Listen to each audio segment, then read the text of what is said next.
Alors bonjour chers amis et bienvenue dans cette nouvelle vidéo dans laquelle je vais vous parler du cœur universel. Vous allez comprendre un petit peu plus ce que je veux dire par là. Voilà, avant d'aller plus loin, je vous invite bien entendu à rejoindre cette chaîne YouTube qui comprend plusieurs centaines de personnes maintenant qui ont à cœur de développer, d'ancrer leur philosophie de vie pour expérimenter plus de bonheur pour eux-mêmes, mais aussi dans leur interaction avec le monde en général, bon bref, pour expérimenter plus de paix et d'harmonie en général. Par ailleurs, vous êtes mis au courant en temps réel de chaque nouvelle vidéo que je sors.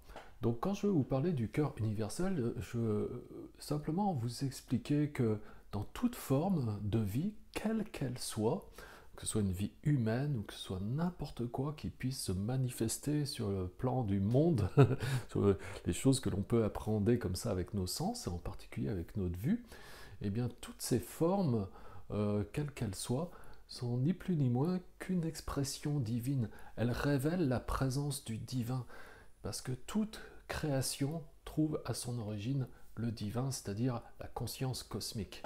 En cela, on pourrait dire que nous sommes tous fondamentalement unis, nous sommes tous fondamentalement semblables, c'est-à-dire que ce cœur universel, il bat en chaque forme de vie.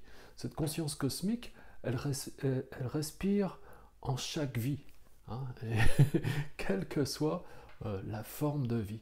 Donc si vous voyez cette conscience cosmique en toute chose, alors c'est facile de vous sentir proche avec vos semblables, c'est facile de servir autrui, c'est facile d'être naturellement bon, parce que on ne se veut pas du mal à soi-même, donc si en l'autre on se reconnaît soi-même, naturellement on est bon, naturellement on va avoir une tendance à protéger les plus faibles, et en particulier ceux qui sont à notre merci. Naturellement, on va être semblable à la souffrance d'autrui.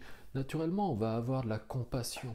Hein, naturellement, on va abandonner cette notion de diversité, comme quoi on serait vraiment séparés les uns des autres. Et naturellement, on va réaliser cette notion d'unité, je dirais, dans la diversité, comme le disait Swami Shivananda. Et naturellement, eh bien, vous avez une tendance à voir aussi la bonté fondamentale qui est présente en tous et aussi en toutes choses. Et de cette manière, vous trouvez aussi tout naturellement la paix. Voilà, j'espère que vous avez aimé cette vidéo. Et si c'est le cas, je vous invite à cliquer sur j'aime et à partager cette vidéo avec le plus grand nombre par le biais de vos réseaux sociaux. Et je vous dis à très bientôt pour une nouvelle vidéo. Oui, au passage, si vous n'avez pas encore téléchargé la méthode de méditation ici et maintenant, faites-le. Vous avez juste à cliquer sur le lien qui apparaît là maintenant. Vous êtes redirigé vers notre fenêtre, vous avez juste votre prénom, votre adresse email à remplir et vous recevez ça automatiquement. À bientôt mes amis, au revoir.